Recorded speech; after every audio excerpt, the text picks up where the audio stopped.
Gravação foi iniciada. Ah, Boa noite, gente. Hoje é a nossa segunda aula, então, de tópicos contemporâneos. Para quem estava aqui na primeira aula, a gente vai seguir falando, então, sobre o uso de tecnologias, mas dessa vez a gente vai focar, no lado positivo dessa conexão com a internet, né? Na primeira aula, a gente falou de uso excessivo, de comparação social, de muitas vezes que a internet, as redes sociais acabam acrescentando prejuízos na nossa saúde mental, mas as coisas não são tão ou isso ou aquilo, né? A internet, ela tem muita potencialidade, tem muitos benefícios e a gente vai navegar um pouquinho sobre eles hoje. Ah, o segundo aviso também é que a Ravena, que é a minha cachorrinha, ela vai estar aqui. Algumas vezes eu vou trancar o microfone para mandar ela ficar no lugarzinho dela e não me atrapalhar, mas no geral ela é bem tranquila. Se estiver atrapalhando vocês, vocês também me avisam, tá bem? Se passar algum barulho e tudo. Ravena, eu comecei a dar aula. Ah, avisos, né? Não lembro quem me perguntou ali pelo Moodle sobre avaliações, sobre como que seria a prova. Eu entrei em contato com um colega professor e ele me orientou o seguinte, vou passar para vocês também. Até o semestre passado, o grau A eram duas avaliações parciais, cada uma valendo 5 pontos. Então, eu imagino que seja uma avaliação dessa primeira etapa da unidade e a segunda avaliação da outra parte ali, dos outros temas. O grau B também são duas avaliações parciais, a primeira valendo 3 pontos e a segunda valendo 7 pontos. No geral, só as avaliações do grau B, então essa aqui é 3 e 7 pontos, e a do grau C seriam presenciais. Então, a prova do grau A, que seria essas duas avaliações parciais, elas são feitas online mesmo, vocês não precisam ir até a unidade de vocês, mas o grau B, é presencial, então, se você é de Porto Alegre, da Zona Norte, você vai, até a sua unidade para realizar a prova. Quando a gente chegar lá, eu posso dar mais informações. Caso tenha alguma atualização também, eu informo para vocês. Alguma dúvida até aqui? Não? Ok. Então, Eu vamos fiquei, na iniciar. verdade, só um pouco. Oi, tá me Diga. ouvindo? Oi. Desculpa, sobre a parte da prova avaliação presencial, eu acabei só conseguindo entrar agora porque estava com um problema no meu fone. É, vai ser uma avaliação presencial, isso? A O do grau grau B? B. Isso. O grau B vai ser uma prova presencial, Ah, são duas avaliações, né? A primeira valendo 3 pontos e a segunda valendo 7 pontos.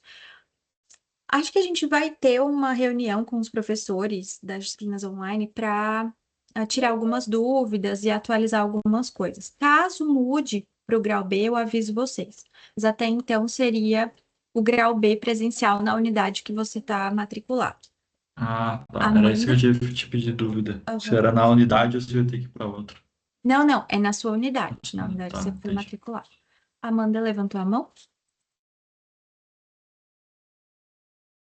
As datas das provas, eu não achei ali, eu não sei se tu colocou, professora, o plano ali com as datas direitinho. Eu não sei se já Eu está acho, Sim. disponibilizado, ainda não. Eu acho que eu coloquei no lugar errado. Eu vou verificar isso direitinho, coloco ali.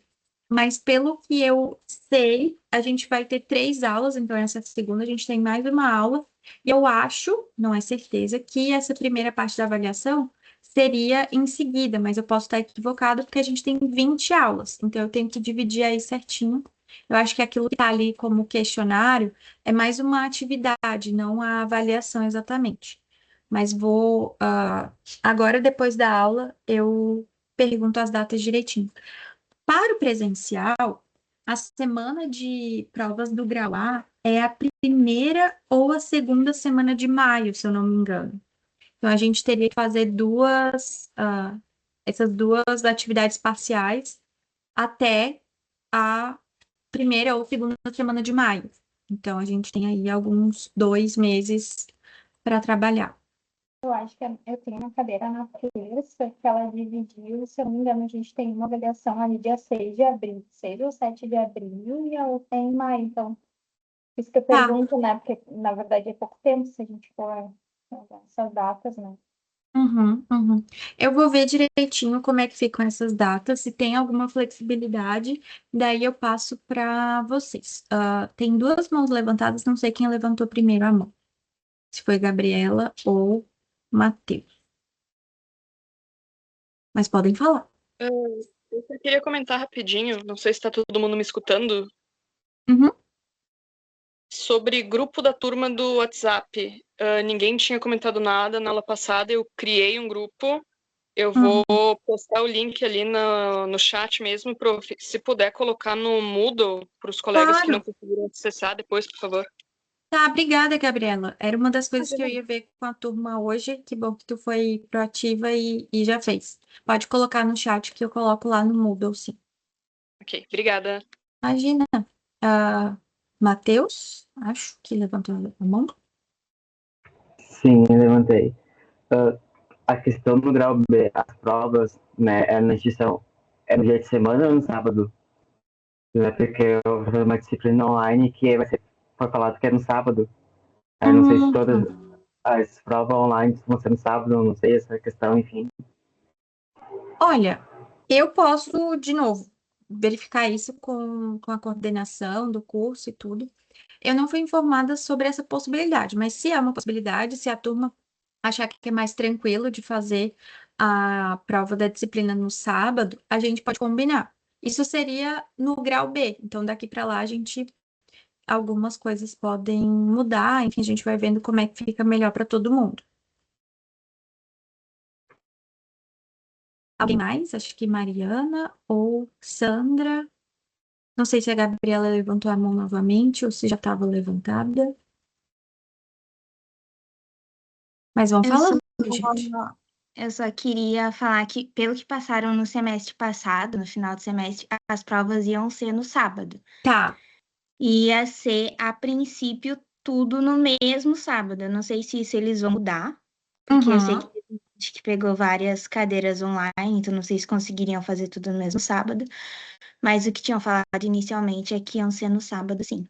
Tá bem. Obrigada, Mari. Eu vou, de novo, na segunda-feira a gente tem uma reunião de professores, eu levo isso para checar direitinho, porque o que está acontecendo é que a gente está mudando algumas coisas no formato das disciplinas, no conteúdo, no currículo. Então, pode ser que venha uma diretriz para botar em um dia de semana ou se permanecer no sábado, enfim. Daí eu confirmo com vocês e já, assim que eu tiver a reunião na segunda-feira, já coloco ali no Moodle. Quem mais levantou a mão? Podem ir falando. Boa noite, prof. Eu não Oi. entendi ali muito bem a parte do grau B. Uhum. Serão duas provas ou uma prova? São duas partes. O grau B é dividido em duas partes. Pelo Mas é que esse uma prova. colega. Duas avaliações que somadas dão a nota 10. Tá, mas tudo Uma bem. valendo 3 pontos e uma valendo 7 pontos. Mas são duas provas que serão feitas na faculdade ou é um trabalho e uma prova? Ou, por exemplo, né, um Boa trabalho. pergunta. Boa Porque pergunta. até então nunca foi assim, né? Sempre quando é presencial é uma prova. É uma prova só. Uhum. E no grau A Pois também. então. Ou agora são duas provas dentro do grau A e duas provas dentro do grau B. É uma boa pergunta, porque até então, né, o que esse colega me disse é que era feito uma avaliação de 3 pontos e outra de 7 pontos, e não tinha essa questão de provas presenciais, até onde eu sei, posso estar enganada. Mas agora existe uma diretriz de obrigatoriamente o grau B e o C serem presenciais, então eu vou também levar isso como uma dúvida. Posso Porque até. Uhum. geralmente nas disciplinas online é uma atividade, por exemplo, que vai somando ali participação no fórum, questionário, Uhum. que vai somar esses 3 pontos, aí depois uma prova do grau A ali também no Moodle, só que num formato diferente, que tem horário para entrar, enfim, que daí Uhum. é o restante do grau A. E no grau B tem algum trabalho, né? Algum questionário, ou enfim, e daí uma prova de grau B também, né? Tá. No Mas caso de zero não, a 10? eu não me lembro agora, porque faz tempo que eu fiz a disciplina que eu tive que fazer a avaliação presencial do grau B, da disciplina online. Mas Tá. eu acho que não lembro, tá? Mas era, Tudo não, bem. nunca foi duas provas, pelo menos. Uhum. Era sempre, por exemplo, alguma atividade, né? E depois uma prova realmente daí com um peso maior. Tá, perfeito. Se isso é geralmente o que acontecia, eu acho muito difícil que a faculdade mude isso. Mas, de novo, como a gente está passando por alguns ajustes, eu vou verificar isso para vocês na segunda-feira. E aí eu já coloco ali no Moodle o formato direitinho de como é que vão ser as avaliações, quais vão ser as datas, enfim. Daí a gente conversa melhor na quarta-feira, caso alguém tenha mais alguma dúvida ou alguma questão. Tá bom, perfeito, obrigada. Fátima? Prof. Só uma dúvida, não sei se é só comigo, mas o meu chat está indisponível. Os colegas estão conseguindo ver o chat? Parece Ah, ser verdade, o chat não indisponível. está disponível. Ué, que E estranho. eu nunca tinha visto acontecer. Tem uma mensagem assim, em reuniões de canal, somente membros da equipe têm acesso ao chat. Mas eu tô Ué, conectada com o e-mail da faculdade. e na aula passada, acredito que a gente teve acesso ao chat. Deixa eu tentar ver aqui, pessoal. A aula passada, o chat não estava liberado para mim também. Não tava? Não. Poxa, Eu também reparei que também não Eu tinha também na não. semana passada e aqui também não tá tendo agora. tá. Ah, então não é só comigo, menos mal. Ok. Aí É um o problema. grupo do WhatsApp vai estar então lá no Moodle, daí eu pego lá. Tá bem. Tá bem. Obrigada. Imagina, e eu que peço desculpas por não ter configurado isso. Na verdade, eu tô até um pouco perdidinha aqui sobre o chat. Deixa Achei que eu... era a prof obrigando a gente a falar no microfone. Não! Eu também pensei que era alguma estratégia de Meu Deus, exposição, não! sabe? Não, não, não, não, não, não. Ah, ó, aqui para mim aparece permitir que todos os participantes usem o chat. Daí eu vou tirar e ver se muda alguma coisa.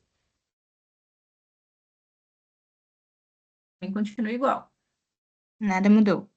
Nada mudou. Meu Deus, que E delícia. tem uma mensagem assim, ó, em reuniões de canal, somente membros da equipe têm acesso ao chat.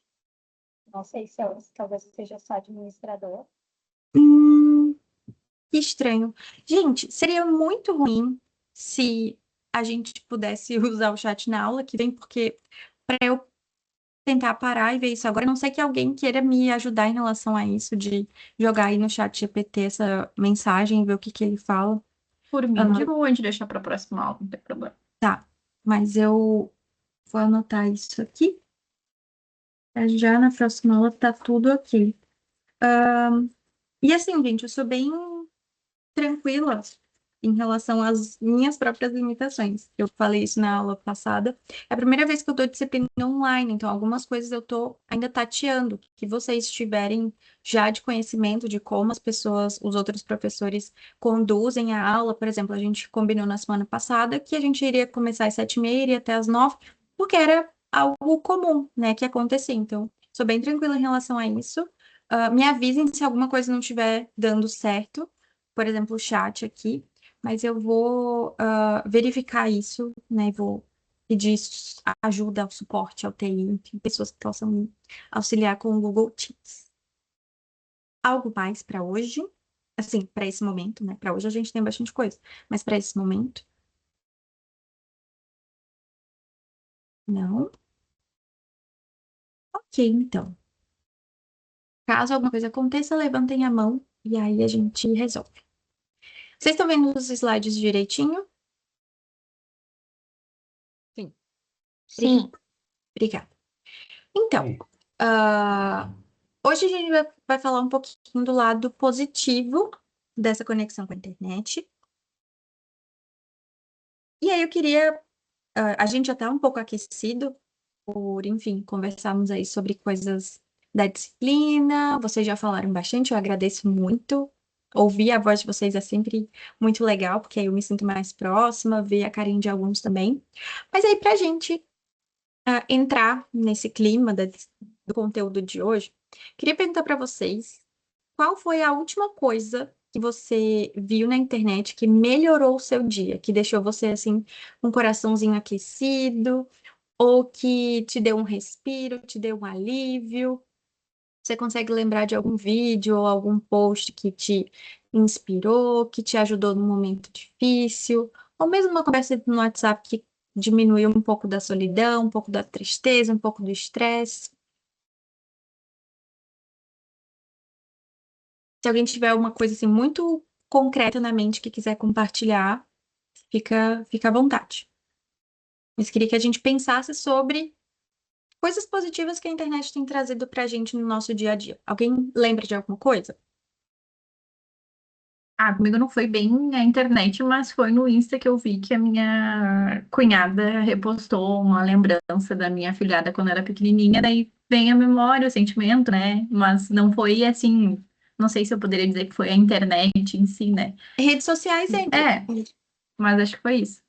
Legal, fofinho, bonitinho. Lembranças positivas. Que bom. Alguém mais quer compartilhar alguma outra coisa? Eu tenho ali habilitada aquelas lembranças do Facebook, né? E aí, agora, há pouco tempo, veio a lembrança de quando eu assumi meu cargo público, né? Aquela coisa da Que gente estudar legal. horrores até passar no concurso, e enfim. E agora já vou fazer 4 anos que eu já estou em cargo público. Então, assim, veio a lembrança de quando eu assumi. É isso. Sempre Que legal massa. lembrar. Uhum, acho que tu deve ter sentido um pouquinho das mesmas coisas que sentiu quando assumiu, ou até lembrou de como é que tu se sentia na época, de como é que isso foi bom. Massa. Então são duas lembranças. Mas alguém viu, por exemplo, no Instagram, no TikTok, no próprio WhatsApp, algo de agora, assim, sem ser uma lembrança? Karen? Oi, pessoal, estão me ouvindo? Sim. Eu tenho uma página que eu sigo no Instagram, eu agora não lembro qual é o nome da página, mas que ela justamente faz uma menção de trazer notícias boas. Ah, o que que aconteceu de bom essa Uhum. semana que não foi divulgado?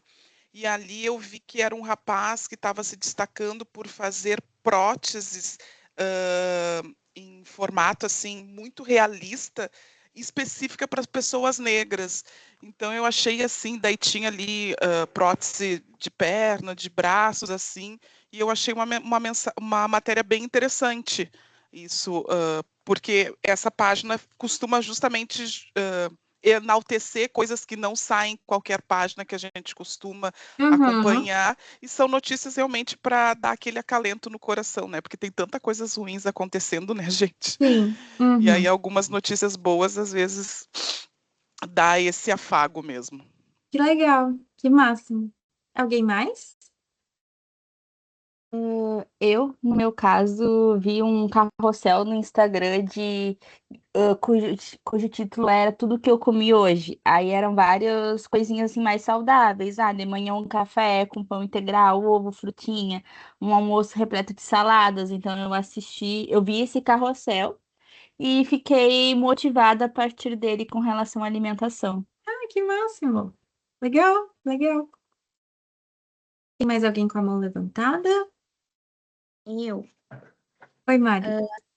eu vi hoje um post de uma menina que eu conheci em 2020, que eu ainda sigo no Instagram, que eu conheci quando eu estava entrando para a faculdade de arquitetura e ela para a faculdade de psicologia.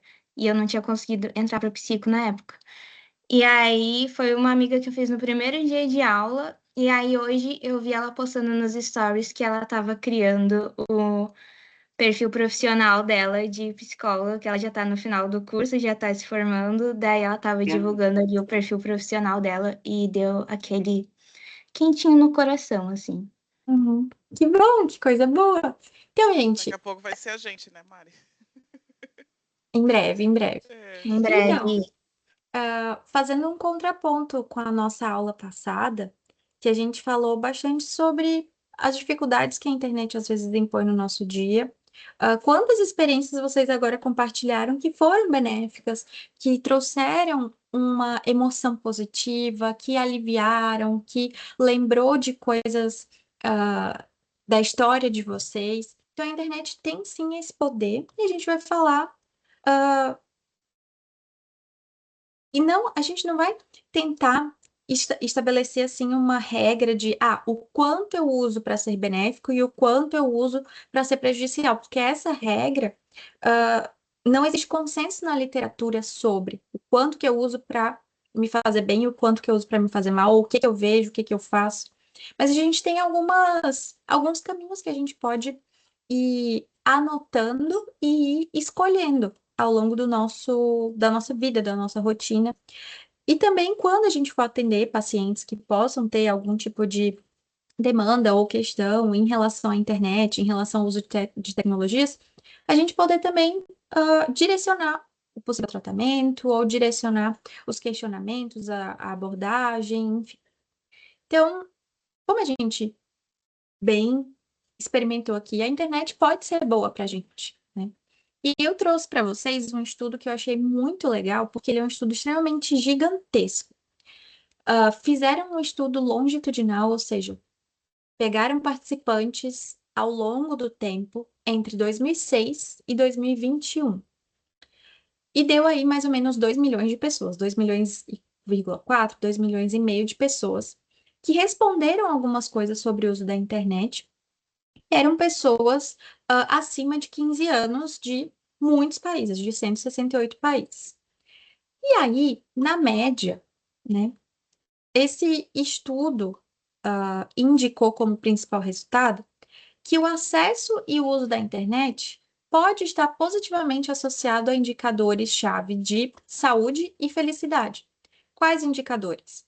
Senso de propósito, satisfação com a vida e bem-estar pessoal. São três variáveis, digamos assim, que esses pesquisadores mensuraram e fizeram uma relação com o quanto de internet que essas pessoas usavam. E aí, eles perceberam que, ao longo desse tempo, né, porque a gente sabe que 2006, o acesso à internet, o uso da internet era um. E em 2021 era outro completamente diferente. Então, também teve uma comparação em relação à época, né? Mas, de forma geral, durante todo esse intervalo de tempo, as pessoas que tinham acesso à internet relatavam maior bem-estar do que aqueles que não tinham um acesso tão facilitado pela internet, tão facilitado à internet. Se a gente parar bem para pensar, e isso é algo que a gente precisa exercitar como psicólogo, que é se perguntar o porquê desse resultado. Bom, por que será que as pessoas que acessam a internet têm maior bem-estar do que as pessoas que não têm acesso? Acho que Por que que as pessoas que têm acesso têm maior bem-estar do que quem não tem acesso? Bom, se a gente pensar que em 2006, quem tinha acesso à internet provavelmente tinha um computador, a gente vai pensar que essa pessoa talvez tivesse uma condição econômica um pouquinho mais elevada. Afinal de contas, 2006, ainda que a gente já tivesse aí uma popularização das tecnologias, do computador, desse de mesa e tal, não era tão acessível assim. Não sei se vocês se lembram quando que vocês tiveram acesso a um computador pela primeira vez. Eu lembro que foi bem nessa época que os meus pais compraram o primeiro computador lá para casa. Não era meu, não era do meu pai, da minha mãe, era da casa, que nem TV.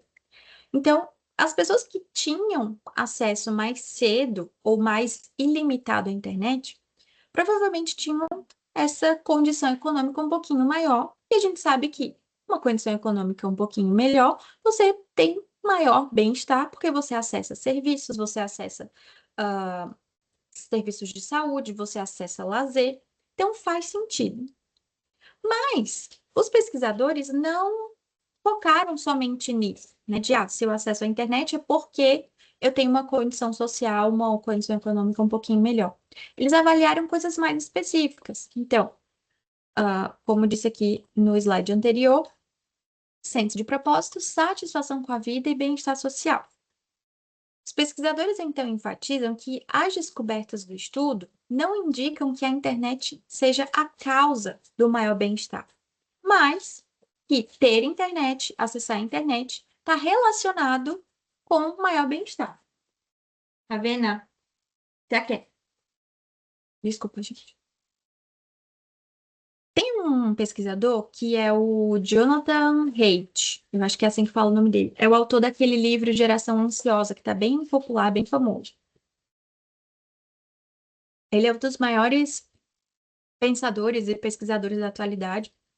E ele coloca uma coisa que eu coloquei aqui no slide, que é, assim como a água encanada e a eletricidade, a internet garante a nossa sensação geral de segurança, de pertencimento, de que eu tenho bem-estar, de que eu estou bem.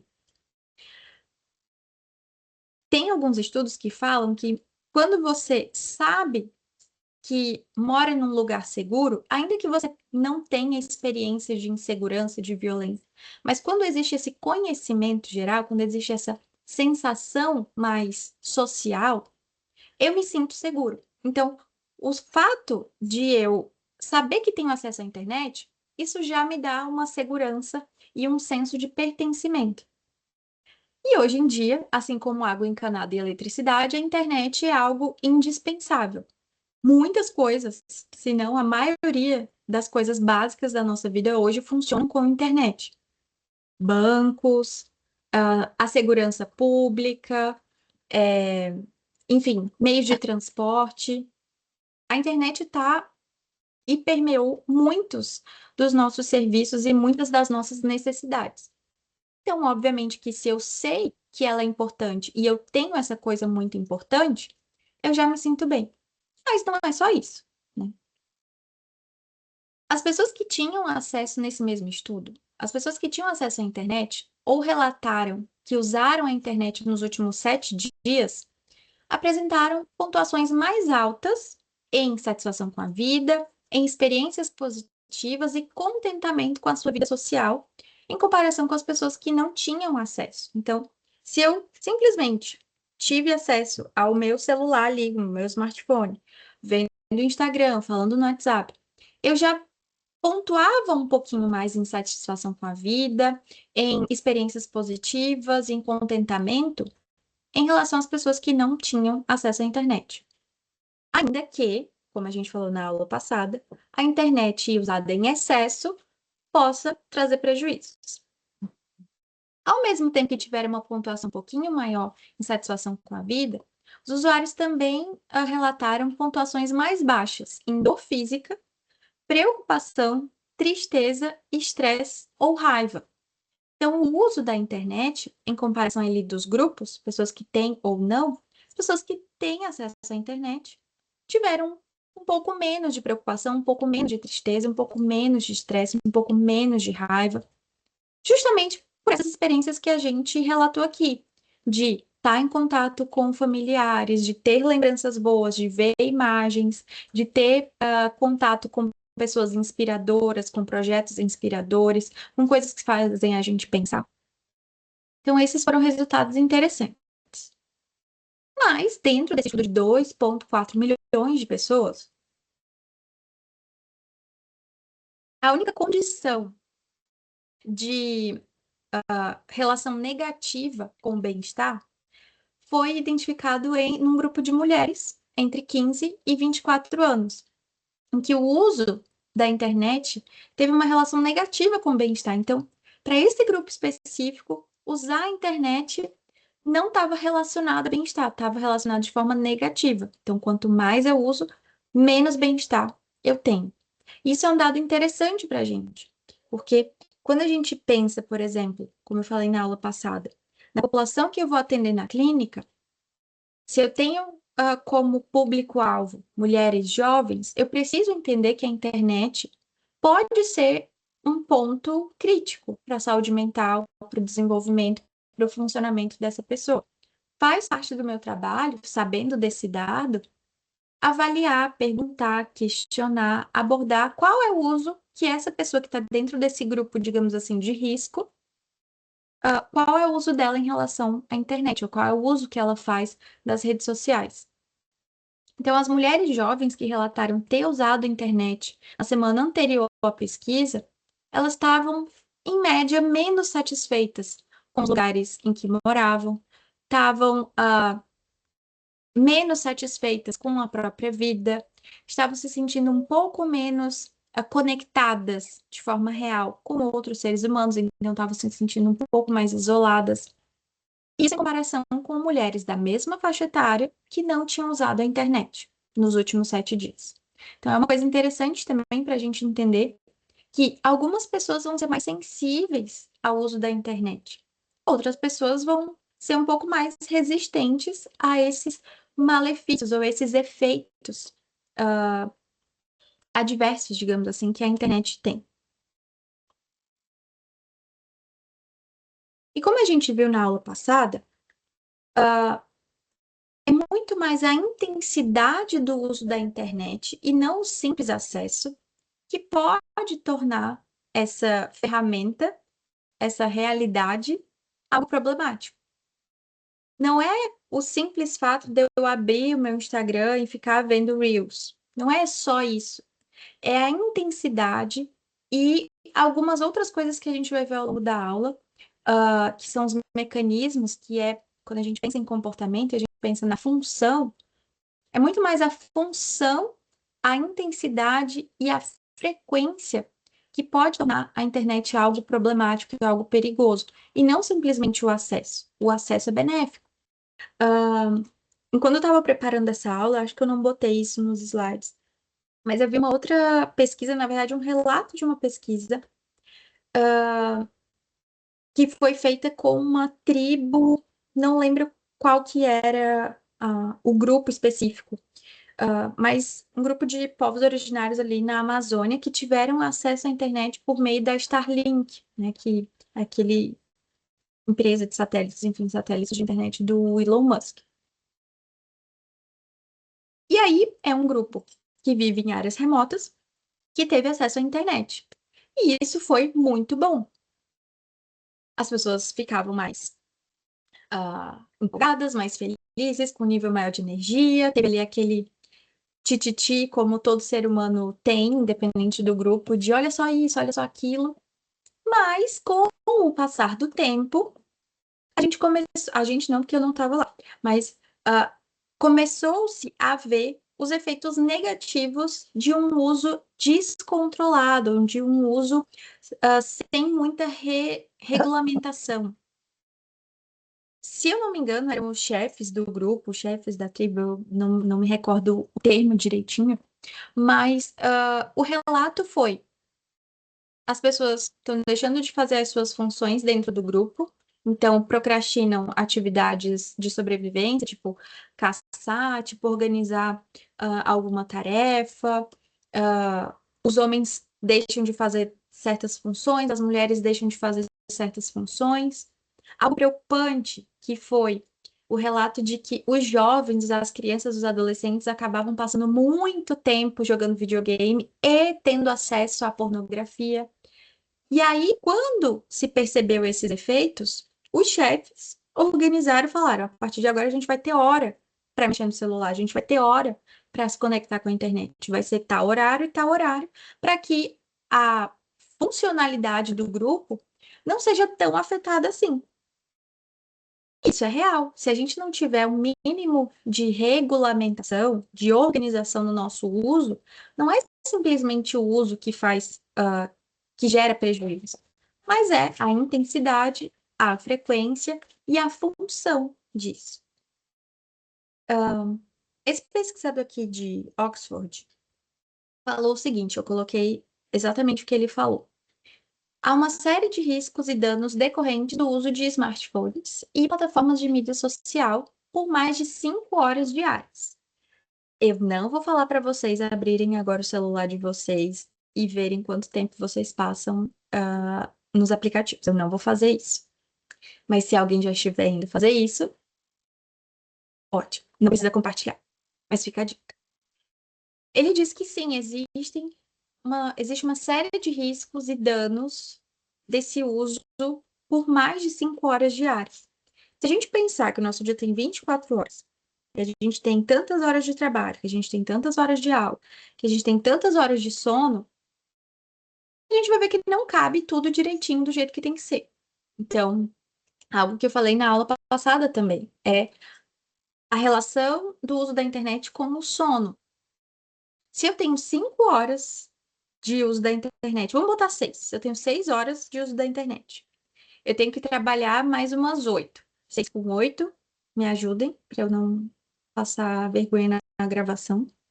6 com 8, eu fiz psicologia. 14. 14. Ótimo, muito obrigada. 14.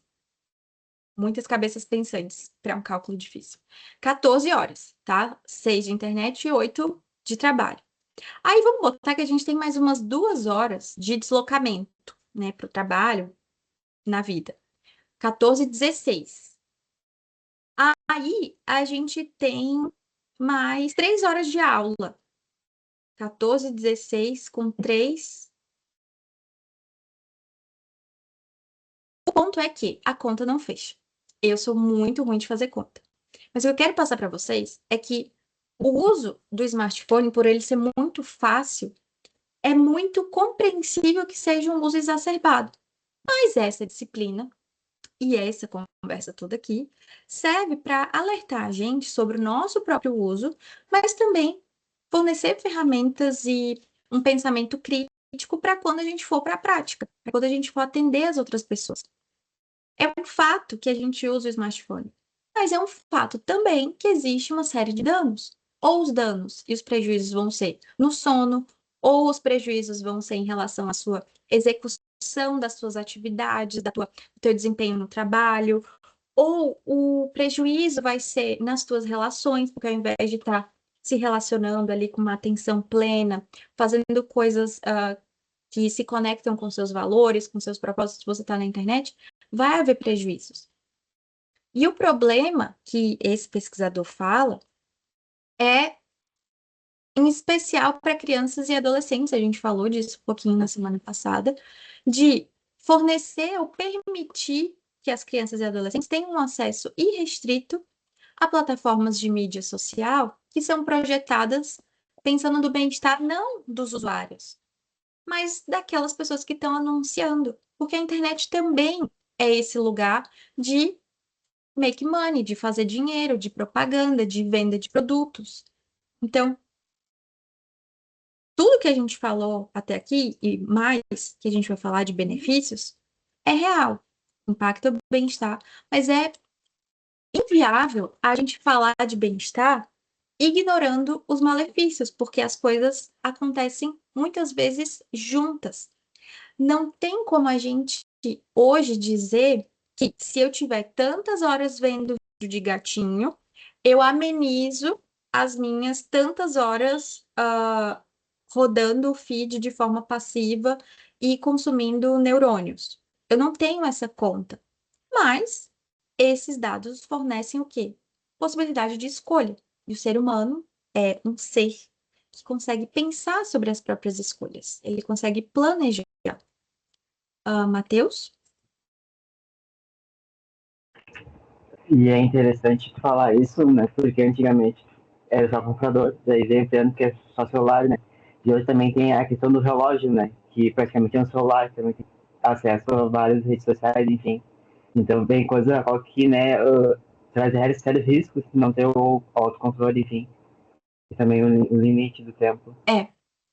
Tu falou bem agora dos relógios, né? Porque eu tenho amigos, colegas, inclusive já tive pacientes que trouxeram essa queixa de, meu Deus, eu uso muito a internet, eu quero me desconectar, eu quero ficar um pouco offline. E aí, ok, deixo o celular em casa, mas aí eu saio com o relógio e aí fica lá aparecendo notificação do WhatsApp e a pessoa não consegue simplesmente ficar offline. Ela está sendo acessada de alguma forma, ainda que ela não responda, a notificação está ali e está no cérebro, vai ocupar espaço mental. Então a gente precisa cuidar tanto para a gente que é adulto, mas principalmente para crianças e adolescentes que estão numa fase do desenvolvimento, enfim, a gente viu ali na primeira aula, mas lembrar que as plataformas de mídia social, de redes sociais, elas realmente não foram feitas para o nosso bem-estar, ainda que a gente seja beneficiado, ainda que a gente veja posts legais, que a gente se inspire, que a gente fique sabendo de trabalhos interessantes, mas o Instagram não foi feito para isso. E quando a gente aceita esse fato simplesmente de que não foi feito para o meu bem-estar, eu consigo dosar melhor. Eu consigo entender que tá, isso aqui é aquela questão do remédio do remédio do veneno é a dose, é basicamente isso. Se eu uso de uma forma X, eu posso ter mais benefícios do que malefícios. Se eu uso de uma forma Y, pode ser que eu tenha mais prejuízos do que benefícios. Mas ainda assim eu tenho os dois. Afinal de contas, se não tivesse benefício, a gente não estava usando. Isso é lógico. Um outro estudo, gente, que eu trouxe para vocês, que eu achei bem legal também, que foi da Escola de Saúde Pública de Harvard, eu acho que é uma escola específica, TH, enfim. O uso rotineiro de redes sociais, então usar as redes sociais como parte da rotina diária e responder ao conteúdo que as outras pessoas compartilham, está positivamente associado a bem-estar social, indicadores de saúde mental e autopercepção de saúde. Na aula passada, e eu estou falando da aula passada porque muitas coisas eu estou usando aqui, né? Muitos conceitos. A gente falou um pouquinho do uso ativo e do uso passivo. Não sei se eu estava falando com esses termos, mas resumindo é isso. O que é usar ativamente a internet, as tecnologias, as mídias sociais? E quando eu uso para essa finalidade benéfica de compartilhar notícias, de mandar alguma lembrança para amigos, de comentar em posts dos meus amigos que estão se formando e falar: meu Deus, que post perfeito, você é incrível, melhor psicóloga de todas. Eu estou ativamente me envolvendo com aquela atividade. Um uso passivo é simplesmente quando eu fico rolando o feed sem muito engajamento. Eu fico ali mais desligado, eu uso a internet de uma forma automática. Eu boto, por exemplo, vídeos no YouTube e vou arrumar a casa, vou lavar a louça, estou no ônibus, mas eu não interajo com ninguém. Eu não penso muito sobre o que eu estou ouvindo, eu não reflito muito sobre o que está acontecendo. Esse uso ativo, ele é super benéfico, tanto que esse estudo aqui avalia isso. As pessoas que têm como um passo do seu dia responder os directs que os amigos mandam com memes de gatinhos ou memes de sei lá o quê. As pessoas que durante o dia mandam reels para os seus amigos, respondem coisas. Esse uso ativo, ele está conectado com o bem-estar social, então continuem fazendo isso. A gente pode ficar livre, né? Se sentir um pouco menos de peso nessa aula de uso de internet, saber que existem coisas boas e fazer isso. Usar a internet como uma forma de me conectar, de fato, produz bem-estar, saúde mental e uma autopercepção da saúde.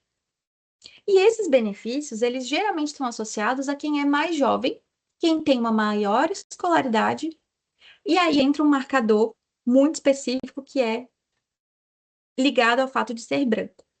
Todos os fenômenos psicológicos, gente, eles são impactados e têm aí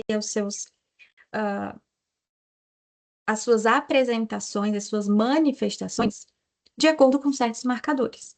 Então, esse estudo aqui, que teve uma amostra específica, viu que os efeitos benéficos acontecem mais num grupo de pessoas que é autodeclarado branco.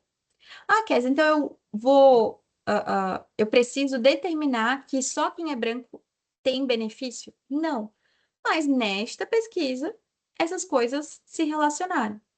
Ao mesmo tempo que os malefícios desse uso da internet, então, menor taxa de bem-estar social, menor saúde mental, menor autopercepção de saúde, estava relacionado a quem tinha uma idade mais avançada, uma menor escolaridade e ao fato de pertencer a alguma minoria racial.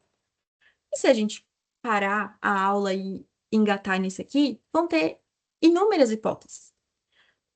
Mas o meu objetivo em trazer isso é a gente precisa pensar sobre quem são as pessoas que a gente está atendendo, quem nós somos também usando a internet, que grupo, o que marcadores a gente tem.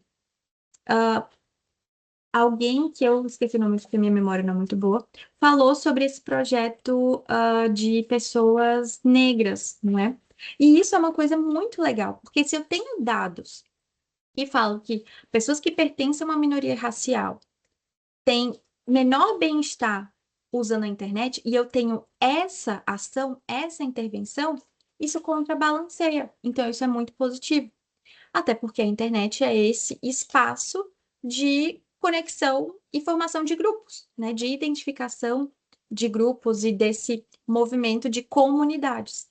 Então, isso é bem interessante da gente saber. E, às vezes, entender que tem o seu espaço e que tem um espaço de benefício na saúde mental e no bem-estar social.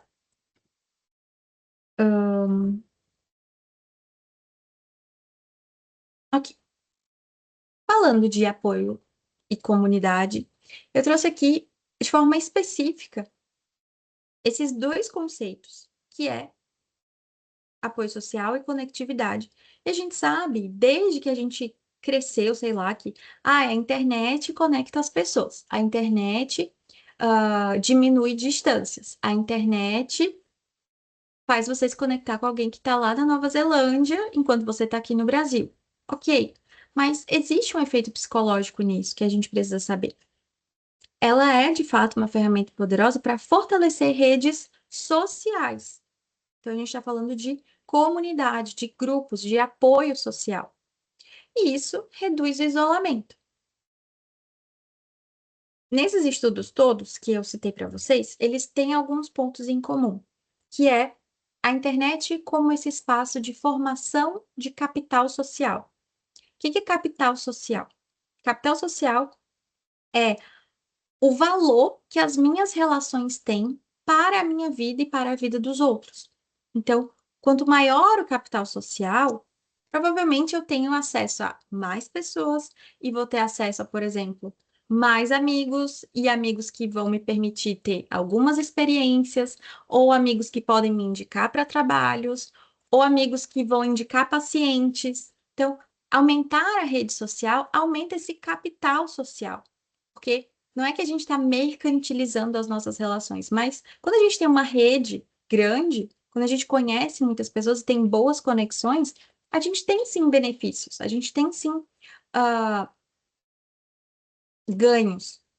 Ganhos tanto de experiências, quanto às vezes de coisas materiais.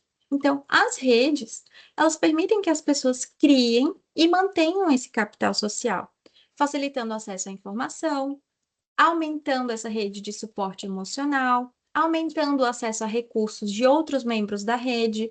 Então, é muito interessante a gente ver, por exemplo, esse movimento de psicólogos no Instagram. O Instagram surgiu, né, para psicologia ali na pandemia, já tinha alguns perfis antes, mas deu um pico na pandemia que era, eu não tenho acesso mais às pessoas, eu preciso me conectar, eu preciso ter novos pacientes, eu preciso manter os meus pacientes, eu preciso diversificar as minhas ações, e vou fazer isso através da internet. E a gente vê que existem muitos perfis de psicólogos que são famosos, etc., que eram desconhecidos, que moravam numa cidadezinha e que pela internet aumentaram seu capital social e hoje em dia postam lá, agenda fechada. Ah, estou cobrando tantos reais na minha sessão porque agora eu tenho acesso a pessoas que eu não tinha antes. Isso é um fato. Existem malefícios nessa formação de capital social? Sim, mas isso por si só não é um prejuízo. O prejuízo acontece de novo quando existe uma intensidade grande, uma frequência grande e uma função que é prejudicial. E aí, daqui a pouco a gente vai falar sobre isso. Além dessa formação de capital social, que é algo muito positivo, eu fazer amigos, eu não sei quem também viveu a era. Bom, vou denunciar a minha idade, né? Tenho 32 anos. Eu vivi a era dos fakes do Orkut. Lá no Orkut, a finada rede social do turco. E aí a gente fazia perfis fakes, assim, como se fosse brincar de boneca, mas no Orkut. E acabou que, por interesses em comum, a gente formava uma pequena comunidade, ia para o MSN, conversava. E aí, o fato é que eu fiz algumas amigas, que até hoje eu tenho contato com elas. Não sei quem viveu essa experiência, que é inacreditável se você não vier à internet. conheço muitas pessoas que fizeram amigos na internet, seja por meio de algum grupo, seja por meio de algum jogo, seja por meio de alguma coisa em comum, tipo música ou esportes. O fato é que a gente aumenta e tem possibilidade de aumentar a nossa rede social, concretamente, né? Não rede social, os seguidores, porque isso às vezes não é nada, né? Eu tenho lá 40 mil pessoas e não interajo com duas. Bom, isso é um uso que pode gerar prejuízos, porque você não está interagindo, você não está aumentando o seu capital social, você está simplesmente acumulando números. E isso por si só, às vezes não é nada, mas pode virar algo prejudicial. E falando de superação de barreiras, enfim, de conhecer pessoas que você em outros contextos não conheceria, de fato a internet oferece plataformas que superam as distâncias geográficas, a limitação de tempo e permite que os indivíduos se conectem e se reconectem tanto com pessoas conhecidas, quanto conheçam pessoas novas. E isso, gente, é muito importante, pode ser muito importante para pessoas que estão mais isoladas. E a gente sabe que o isolamento social, ele está muito atrelado a sintomas depressivos. Então, essa conexão e essa rede, essa superação de barreiras físicas, pode ser super interessante para idosos, por exemplo, que têm alguma dificuldade de mobilidade ou que realmente tem uma rede mais reduzida, pode entrar em contato com família, pode entrar em contato com amigos, e também pessoas com deficiência, que, por questões, às vezes, de acessibilidade, não conseguem estar ali junto com os amigos. E isso pode tanto fornecer essa conexão imediata, mas também formar essa rede, essa comunidade de compartilhar experiências com outras pessoas que passam pelos mesmos desafios ou que têm os mesmos objetivos, sonhos, interesses. Então, também é um espaço de inclusão para pessoas com deficiência. Ela é fundamental para superar essa barreira e essa realidade da exclusão social. Então, isso que eu estava falando de ser reconhecido, de ser ouvido, de conseguir acessar lugares e fazer a sua voz ser ouvida, mas também criar essa comunidade, né, com outras pessoas que ou passam pelas mesmas coisas, ou mesmo querem apoiar de certa forma. Então, isso aumenta essa cooperação, que cooperação é algo que quase que só os seres humanos têm. Alguns animais têm. Mas a cooperação, ela é esse fenômeno social que permite que a gente evolua enquanto sociedade, enquanto grupo. Se eu não tenho um grupo que coopera, eu estou sozinho, e se eu estou sozinho, eu vou morrer. Essa é a nossa espécie. O ser humano não sobrevive sozinho. Ele precisa de pessoas, tanto psicologicamente quanto fisicamente. É só a gente pensar, abrindo parênteses, fugindo um pouco da questão da internet, mas pensando em espécie, só a gente pensar em outras espécies quando nascem. Muitas delas, meses depois, já estão assim no pico da maturação.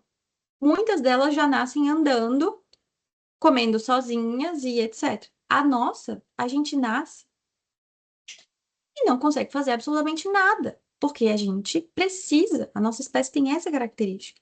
A gente é muito bem desenvolvido, mas a nossa maturação leva muito mais tempo do que outras espécies, então a gente precisa de apoio social, a gente precisa de outros seres humanos. Então, isso é algo que a internet nos trouxe, potencializou e que é positivo. Então, quando vocês estiverem nos consultórios, quando vocês estiverem dando palestra, quando vocês estiverem em contato com outras pessoas, lembrem que isso aqui é muito real. A internet supera essas barreiras e faz com que a gente aumente o nosso capital social e se sinta mais conectado. Ao mesmo tempo que tem o outro lado, mas a gente vai focar agora no positivo, tá bem? A gente vai focar nas coisas legais e positivas da internet. Também relacionado a crianças e adolescentes, o uso digital, o uso das tecnologias fora do ambiente escolar, tem demonstrado aumentar a interação positiva entre os jovens e os seus pares, combatendo, por exemplo, os sentimentos de solidão. Também uma experiência de quem foi adolescente, jovem ali nos anos 2000, anos 90 e tal. Se você não tinha amigos na rua ou no prédio, e você chegava da escola e você não tinha irmãos, que esse é um ponto, você obviamente ficava isolado. Você ficava o dia em casa, via os seus pais, os seus irmãos, enfim, mas não tinha esse contato prolongado com pessoas da mesma idade, com seus amigos, com seus colegas de sala de aula. A internet trouxe esse contato prolongado. Poxa, tem esse pessoal aqui que é muito legal da minha sala, que são os meus amigos, e quando eu vou para casa eu ainda consigo estar em contato com eles. Ou consigo estar em contato com outros amigos da série superior, da série inferior. E isso, gente, é muito positivo. É importante que os jovens, adolescentes, enfim, com o uso regulamentado, né, com certas regras, tenham contato com os pares, com pessoas parecidas, com pessoas da mesma idade, porque isso é benéfico para o desenvolvimento delas. Então, apoio social e conectividade são coisas que são fornecidas e produzidas pela internet. Bem-estar e satisfação com a vida, a gente já falou aqui, até os outros estudos trouxeram isso melhor. Mas a gente pode dizer que um uso positivo da internet consegue predizer maior satisfação com a vida e maiores experiências positivas, né? Mais quantidade de experiências positivas diárias. Se eu faço um uso legal da internet, se eu estou em contato com coisas positivas, se eu também faço as minhas coisas, não deixo de fazer as minhas coisas offline, eu consigo ter uma satisfação maior com a vida. Porque as áreas da minha vida, elas são cada vez mais complexas. Então, eu tenho conhecimentos ali de memes e fofocas e coisas legais e compartilho com os meus amigos, ao passo que eu também produzo no mundo real, que eu vou para o meu trabalho, que eu vou para a minha faculdade, que eu tenho relações importantes, que eu atuo no mundo. Então, a internet surge como esse aumento de satisfação com a vida. E aí, uma coisa que é bem importante, que eu falei também alguns minutos atrás, é sobre a função e sobre a frequência. Os pesquisadores, né, essas pesquisas que eu selecionei aqui para a nossa aula, realmente conseguem entrar em um consenso de que o uso rotineiro da internet, ou seja, colocar a internet como rotina, responder mensagens, responder o bom dia da mãe e do pai que manda GIF, responder os reels dos amigos, falar, marcar alguma coisa pelo WhatsApp com as pessoas, ter contato, interagir em posts de pessoas que você acha interessante, compartilhar experiências, esse uso ativo, ele está associado a bem-estar social. Mas, se eu tenho um uso passivo, que foi esse de ficar só rolando, eu acabo caindo numa conexão com a internet que é muito mais emocional. O que que é isso? Ao invés de eu estar ali para produzir algo, para interagir e tal, às vezes eu entro na internet só porque eu tô entediado. Às vezes eu fico no Instagram ou no TikTok porque eu tô triste, eu tô me sentindo isolado, ou porque eu tô com raiva, então eu não sei como me regular e vou para a internet, aí eu vou, por exemplo, jogar ou fazer alguma coisa ali que seja mais compulsiva. E aí eu entro no tópico da função da internet. A gente precisa entender o porquê que a gente faz as coisas. Se a internet, o uso do celular, o uso das redes sociais, está servindo muito mais como um espaço de fuga dessas emoções e não um espaço de produção de bem-estar, de conexão, provavelmente isso vai ser prejudicial para mim. E é muito difícil a gente perceber isso, porque quando a gente vê, a gente já está ali 2 horas sem conseguir dormir. E é o que a gente vê muitas pessoas falando dessa dependência do celular. Nossa, eu não consigo ficar sem meu celular. Só de eu saber que ele está no bolso, eu já me sinto bem. Não é porque a pessoa está se conectando com quem está dentro, digamos assim, do celular. Mas ela criou uma relação de dependência com o objeto. A função disso aqui não é mais conexão, é apoio emocional. E isso acontece, e a gente já fez esse paralelo, com substâncias. As pessoas usam como uma forma de fuga, como uma forma de evitação. Existe um mecanismo de alívio associado a isso. Não é o puro prazer. Existe, sim, uma dopamina envolvida. Mas a função do uso é simplesmente me desligar.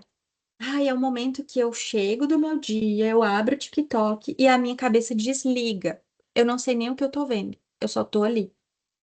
Esse uso, quando se torna mais frequente, quando se torna mais intenso, e quando essa função ela sobrepõe à função da conexão e da produção de bem-estar, aí a gente tem também prejuízos. Fica claro esse mecanismo para vocês de que eu preciso saber qual é a função da internet na minha vida.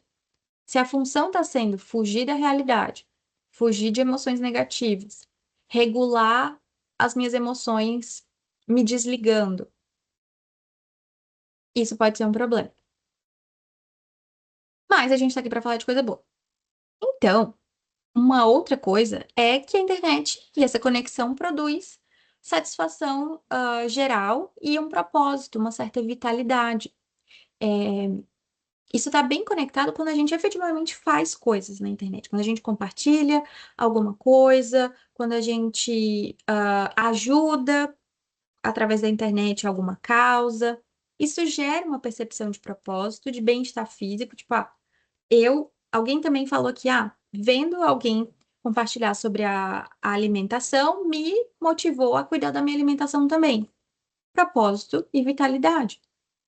Isso está integrando você a um grupo, né? Aquele grupo de pessoas ali que quer cuidar da alimentação e traz esse senso de eu tô viva, eu consigo ajustar o meu comportamento, eu consigo fazer coisas para minha própria saúde. E tem propósito nisso aqui, tem uma função ah, que transcende a rotina, a realidade. Isso é algo que me leva lá na frente.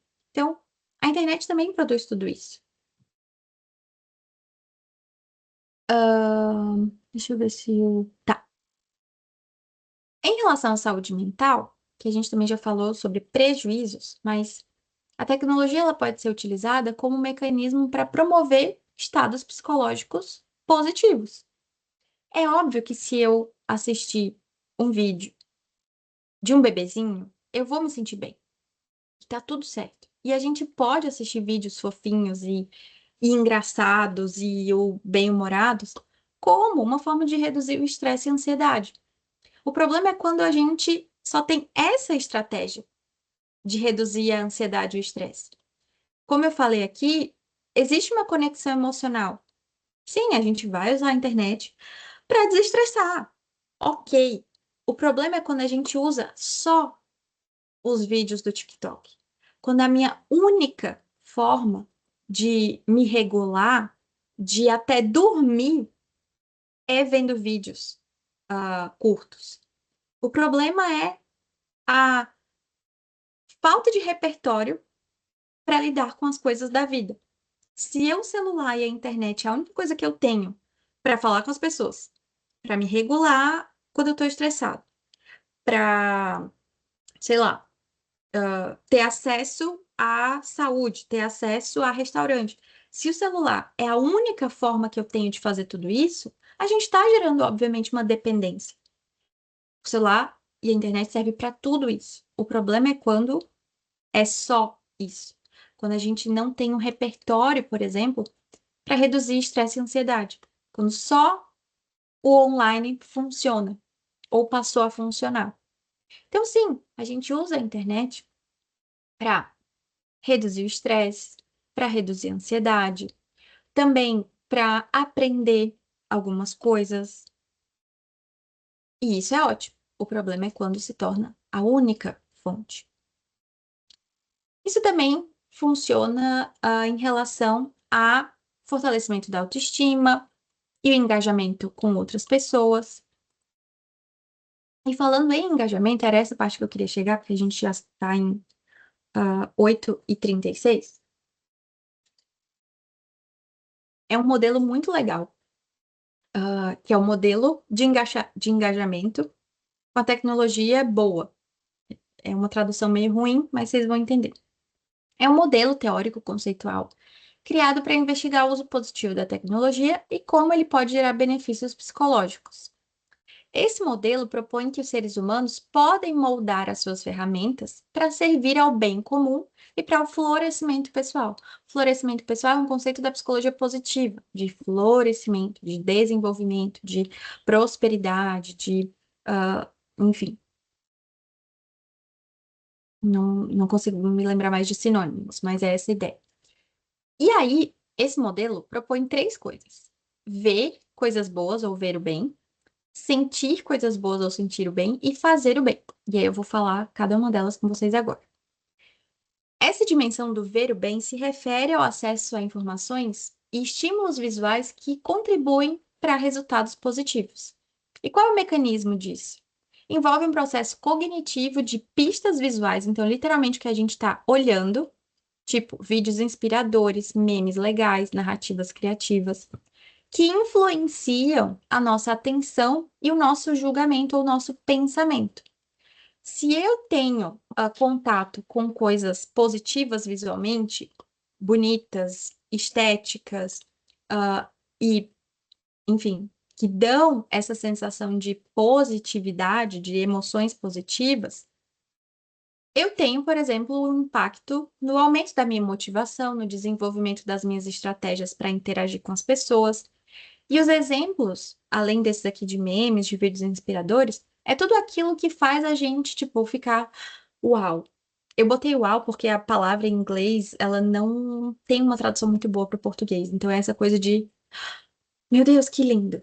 Uau, que maravilhoso. Então, ter acesso, ter contato com informações que dão esse, que incrível, é um pilar de como a internet pode ser boa para a gente. Daí a gente vai ver o outro pilar agora, que é se sentir bem. Isso foca estritamente na presença de afetos positivos e no bem-estar hedônico, que também é uma questão ali da psicologia positiva, que é gerado pela tecnologia. Então, a tecnologia ela serve como veículo para essas enxurradas de neurotransmissores e prazer.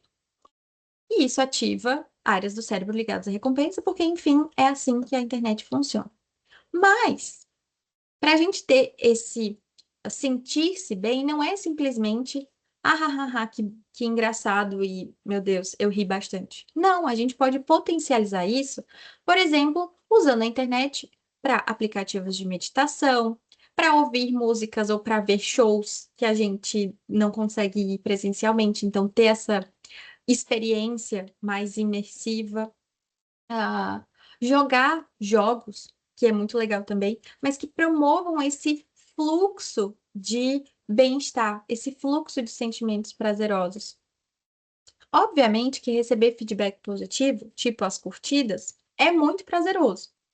Mas existe a questão da magnitude. O que é mais prazeroso?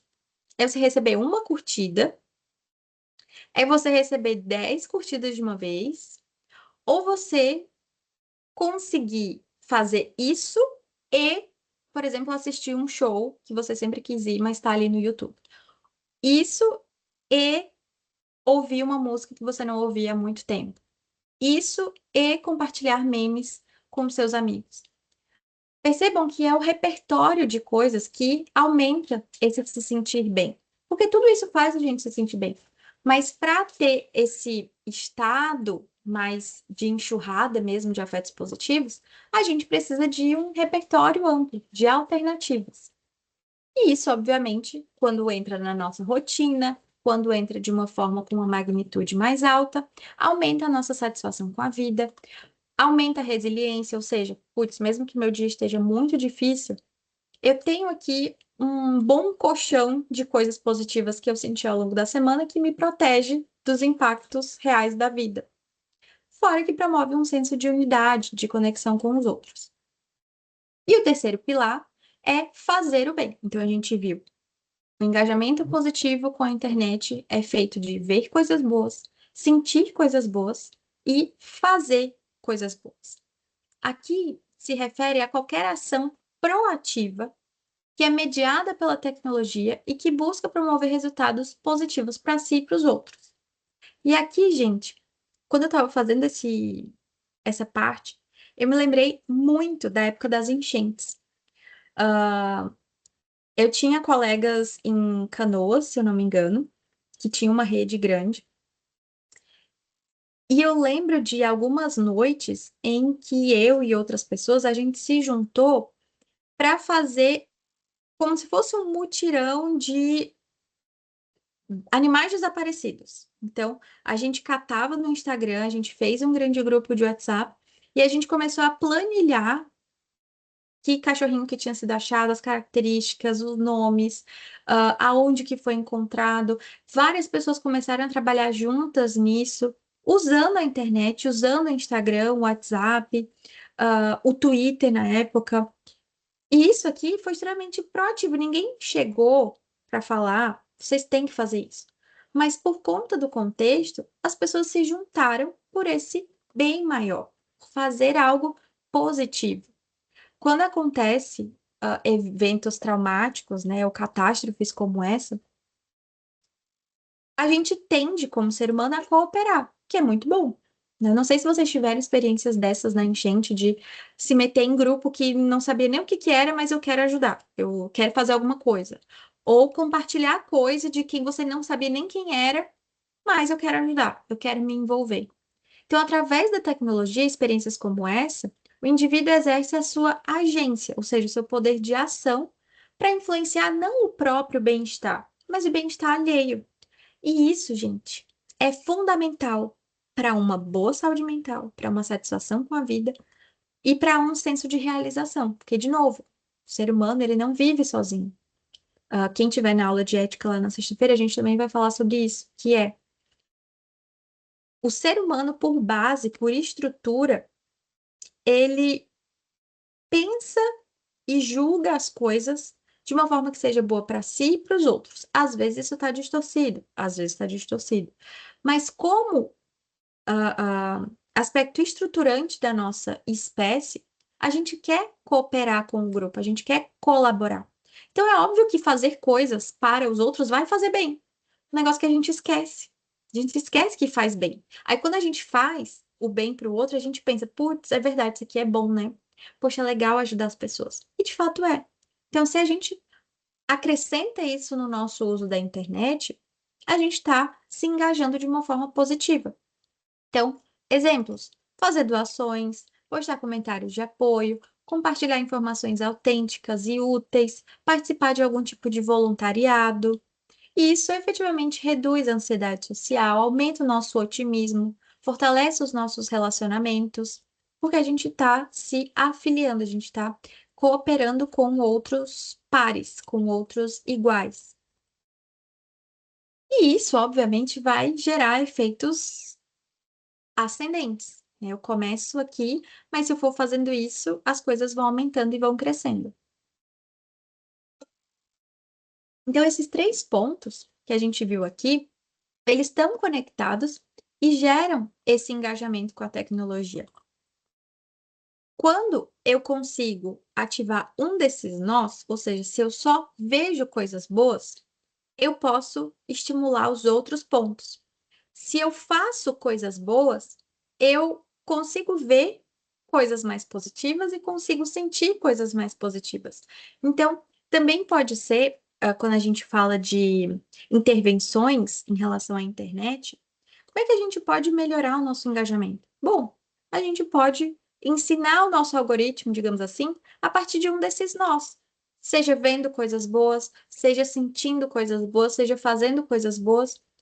Se a gente faz e ensina para o nosso algoritmo uma dessas coisas, as outras vão aparecendo. Não sei se vocês já tiveram também essa experiência de às vezes estar no Instagram, e isso acontece, porque é assim que funciona a plataforma. Você vê, por exemplo, um vídeo de psicólogo, né? E ele fala uma coisa muito legal sobre relacionamento, sobre saúde mental. Daí você para um tempo ali e vai para o outro. 2 vídeos depois aparece outro vídeo parecido. E aí você, nossa, que legal, isso é muito bom. Aí você vai, e aí, daqui a pouco, o seu feed é só vídeos de psicólogos falando do mesmo assunto ou falando de assuntos diferentes. Às vezes a plataforma nos ajuda nesse engajamento positivo. E esse ciclo positivo gera o que a gente chama de espiral ascendente, né, de baixo para cima, que traz benefícios psicológicos, promove bem-estar e ajuda a mitigar, ou seja, diminuir os efeitos negativos dessas experiências digitais. Por mais que, sabe aquela coisa de realmente tem só notícia ruim, mas tem uma coisinha boa? Isso efetivamente nos ajuda a mitigar os efeitos de tanta notícia ruim. Daí eu pedi para a IA fazer uma imagem bonitinha desse modelo teórico. Então, a gente tem essa rede que é dinâmica e o florescimento vindo disso. A gente tem uma mudança, uma interconectividade bidirecional, que é se eu mexo em um ponto, eu acabo mexendo nos outros, de forma direta ou indireta. Existe a transcendência e o comprometimento, que é eu me conectar com algo maior do que eu, me comprometer com algo maior do que a minha própria rotina. Isso sustenta esse engajamento positivo e fortalece o bem-estar. Aqui é basicamente o que a gente falou, de ver o bem, sentir-se bem e fazer o bem. E essa ativação, ela varia conforme o contexto. Então, eu posso assistir a um vídeo ou doar para um fundo, doar para uma campanha, doar para alguém que está fazendo, por exemplo, um artista que está querendo produzir uma música ou que está produzindo um livro. Esse engajamento, ele é positivo e fornece bem-estar para a gente. Mas aí eu não me aguento, eu tenho que virar o outro lado da moeda. Então, quando esse conteúdo positivo vira excesso. Lembra que eu falei ali dos vídeos de psicólogo, né? Que a gente começa a ver, nossa, que massa, que legal, que interessante, estou aprendendo um monte. Isso é muito bom. Sendo que, como eu disse antes, aquilo que é positivo, aquilo que é positivo pode virar negativo se é um mecanismo exclusivo ou se vira a minha fonte principal de alguma coisa, seja de bem-estar, seja de alívio do estresse, seja de conhecimento. Nossa, infelizmente, pessoal, a gente está deixando, e isso eu vou falar em todas as aulas, a gente está deixando de ler livros e artigos para ver vídeo de psicólogo no TikTok. Eu acho isso um absurdo. Se vocês não acham um absurdo, vamos repensar.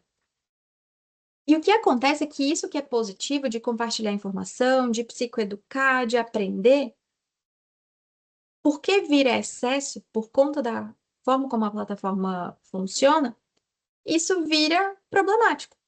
Então, além da saturação de, tal hora só tem psicólogo falando no meu feed, não tem mais nenhum gatinho. Isso é um saco. A plataforma faz isso.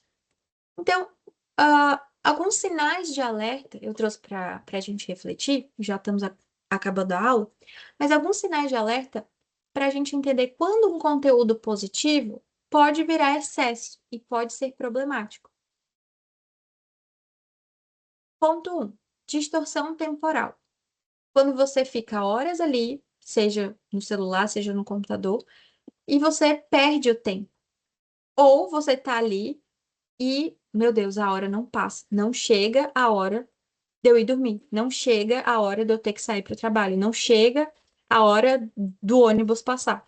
Essa distorção temporal pode ser um sinal de que algo que é positivo está virando um excesso.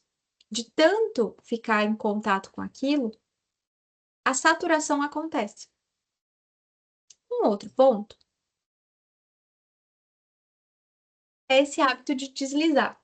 Não sei vocês, mas às vezes eu tô e vou fazer uma confissão mesmo, que eu já fiz na supervisão, já fiz na terapia, e eu já me certifiquei no código de ética. Então, não é nenhuma infração, mas é algo que eu preciso prestar atenção. Que é, eu tô aqui atendendo, e aí eu, do nada, desbloqueio a tela do celular. Pra nada. Eu não vou entrar no WhatsApp, eu não vou entrar no Instagram. Eu simplesmente desbloqueio a tela do celular, olho e volto. Não sei se isso acontece com vocês, ou é só comigo. Mas esse hábito, ele não é tão normal assim, gente. A coisa de ficar checando também. Meu Deus, cadê meu celular? Cadê meu celular? Vamos com calma. Porque isso pode apontar. Não é que isso é errado, porque, ai meu Deus, o que isso significa? Mas isso pode apontar para um processo cognitivo de automação de decisões. Eu nem me liguei que eu desbloqueei a tela do celular. Então, como é que está o meu processamento de informações, o meu pensamento crítico, o meu julgamento, a minha atenção?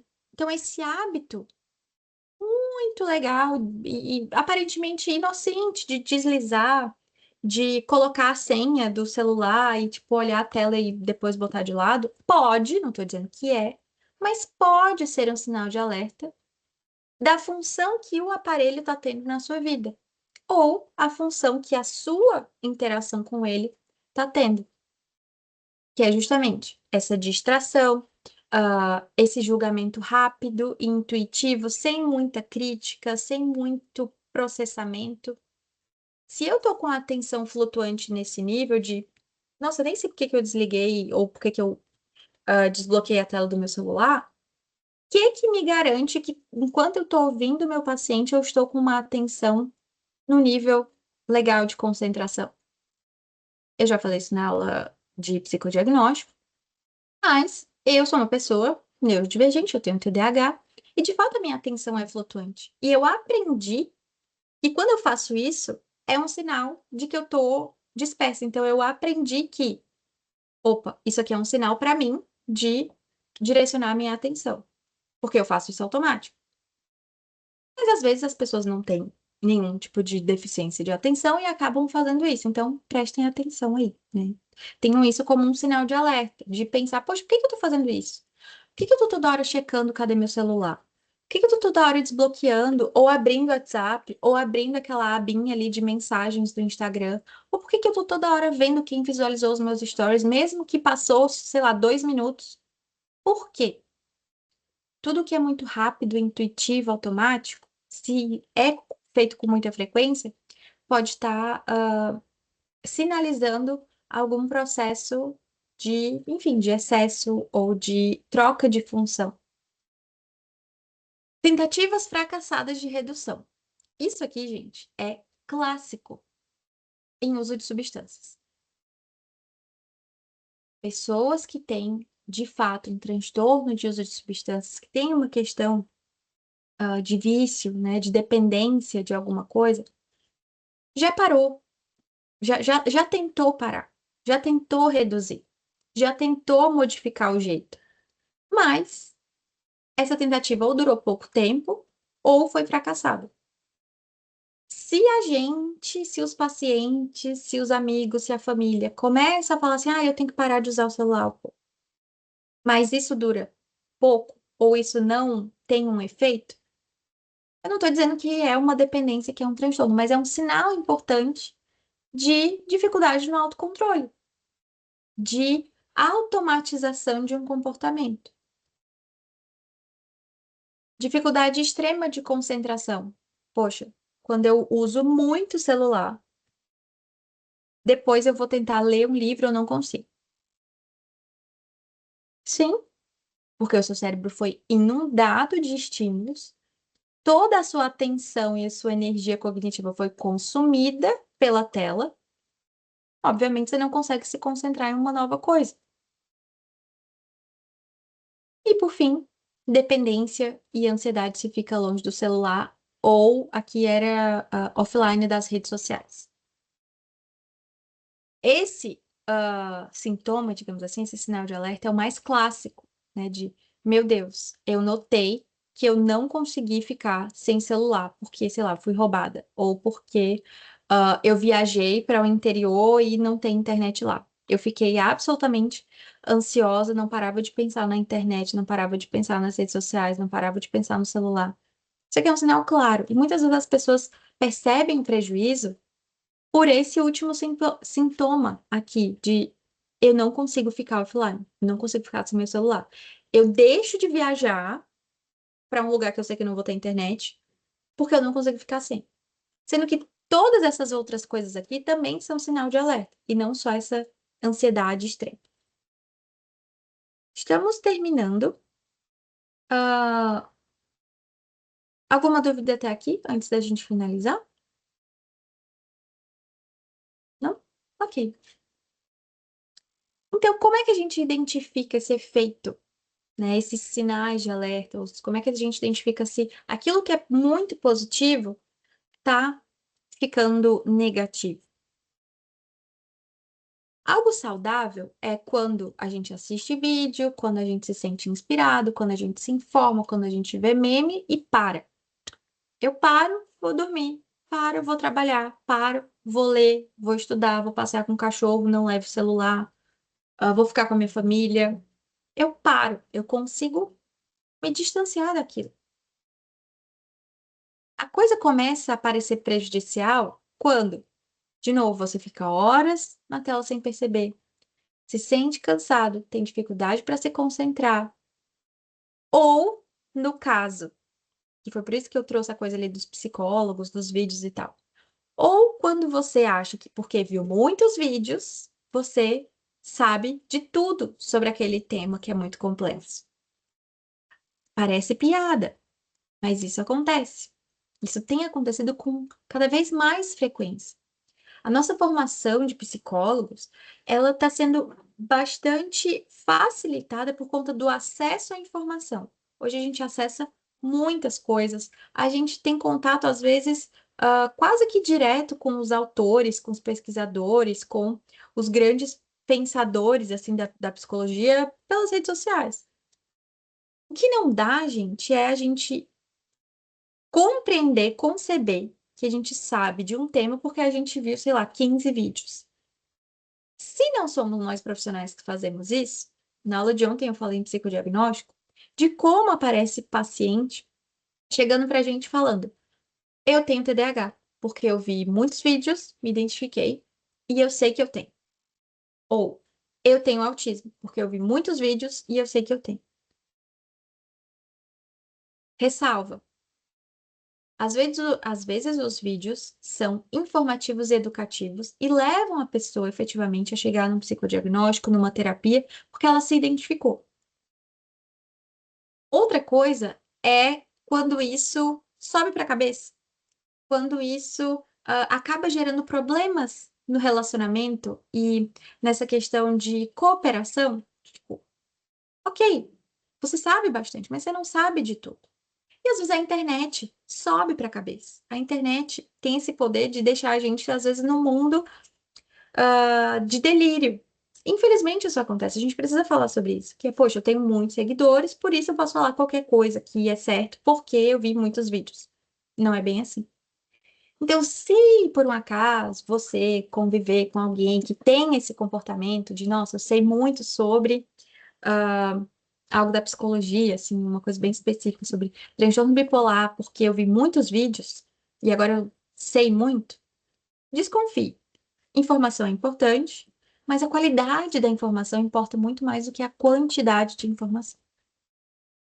E eu aproveito para falar que nas outras disciplinas de vocês, além dessa aqui, leiam, estudem. Os vídeos são ótimos para facilitar a nossa vida, né? Você vai lá, bota no YouTube, aula sobre, sei lá, estatística. Ótimo, perfeito. Mas não percam o hábito da leitura, essa habilidade que a nossa espécie basicamente criou e que é tão importante para a nossa sobrevivência. Eu tenho pensado bastante sobre isso, Matheus, eu já deixo tu falar. Tenho pensado bastante sobre isso. Vi alguns estudos que me assustaram, assim, sobre a relação de inteligência com habilidade de leitura e escrita. A nossa espécie, a nossa sociedade, ela está perdendo o treino de leitura e de escrita. A gente está digitando muito. E digitando assim, com os polegares opositores. E isso, gente, tem impactos. Tem impactos em processos psicológicos básicos. A gente pode efetivamente ter gerações mais limitadas cognitivamente, porque a gente não treina isso que a nossa espécie desenvolveu por milhares de anos. Então, não queria pesar o clima, mas já pesei. Na aula passada eu disse a mesma coisa. Na aula que vem eu prometo que eu vou terminar com o clima lá em cima. Matheus, fale para nós. Essa questão do TDAH que tu falou, eu me lembrei no artigo, que eu li um artigo que falava que, né, o TDAH, se não me engano, é 20% que é visto como questão científica, né, e a maioria é mais visto pela questão de TikTok, pela questão de pessoal, enfim, como comédia.